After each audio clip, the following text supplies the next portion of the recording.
ফিরাউনের ইতিহাস তো আমরা জানি, কিন্তু আমাদের যুগের ফেরাউনের ইতিহাস আল্লাহ আমাদের সামনে দেখিয়েছে যে ভাত রান্না করে রাখা, বুফে খাবারের আইটেম রেডি, বাংলাদেশের মানুষ ভাত খাওয়ার টাইম দেয় নাই, পোশাক নিয়ে যাওয়ার সুযোগ পায় নাই, ভাগ ভাগছে। সুতরাং এটা যদি আমরা দেখতে পারি, আমাদের দুই চোখে ইসলামের বাংলাদেশ দেখার আগ্রহ আছে না নাই? এটা শুধু আগ্রহ থাকলেই হবে, মেহনত করা লাগবে না? মেহনত করার জন্য প্রস্তুত ইনশাআল্লাহ। আল্লাহ সবাইকে কবুল করুন, সবাই বলুন আমিন। ইনা সাত্তুফা মিনাল্লাহ। শেষ কথা বলি, আজকে দেখেছেন বৈষম্য বিরোধী ছাত্র আন্দোলন হয়েছে, আমাদের হাজারের অধিক ভাই শহীদ হয়েছে, শাহাদাত বরণ করেছে। যারা শহীদ হয়েছেন, মুসলমান যারা শহীদ হয়েছেন, আমরা দোয়া করি আল্লাহ রাব্বুল ইজ্জত ওয়াল জালাল তাদেরকে জান্নাতের উচ্চ মাকাম নসিব করুন।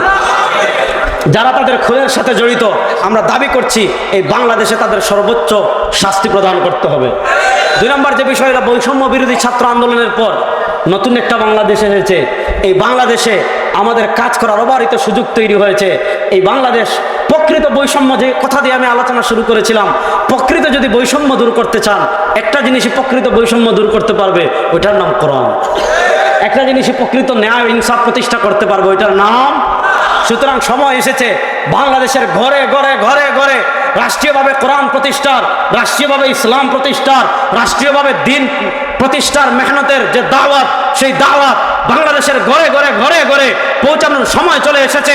ইনশাআল্লাহ সব বৈষম্য দূর করে প্রকৃত ইনসাফ এবং ন্যায় বাংলাদেশ প্রতিষ্ঠার জন্য, কোরআন বাস্তবায়নের জন্য, আমরা বাংলার ঘরে ঘরে ঘরে ঘরে পৌঁছার জন্য যদি ঘাম ঝরানোর প্রয়োজন হয়, প্রস্তুত আছি তো ইনশাআল্লাহ? প্রস্তুত আছি তো ইনশাআল্লাহ? আল্লাহকে সাক্ষী রেখে হাজির নাজির ওয়াদা করেন, ইসলাম প্রতিষ্ঠার মেহনতে শরীক হব তো ইনশাআল্লাহ? দিন প্রতিষ্ঠার মেহনতে শরীক হব তো ইনশাআল্লাহ? আল্লাহ বাংলাদেশে ইসলাম বিজয় হোক। আফগানিস্তানে বিজয় হয়েছে, পৃথিবীর বিভিন্ন রাষ্ট্রে বিজয় হয়েছে, আমাদের বাংলাদেশে অসংখ্য ওলি আল্লাহর পুণ্যভূমিতে ইসলাম বিজয় হোক। অসংখ্য তাহাজ্জুদ গুজারের দেশে ইসলামকে একবার আমাদের দুই চোখে বিজয়ী দেখতে চাই কি চাই না? অনেকে বলেছিল শেখ হাসিনা না আমলে আওয়ামী লীগ যাবে না। আমরাও কিন্তু তা মনে করতাম যে এই আওয়ামী লীগ আর কে সরাবে, কিন্তু আল্লাহর উপর কারো সব ক্ষমতার মালিক একমাত্র। দেখেন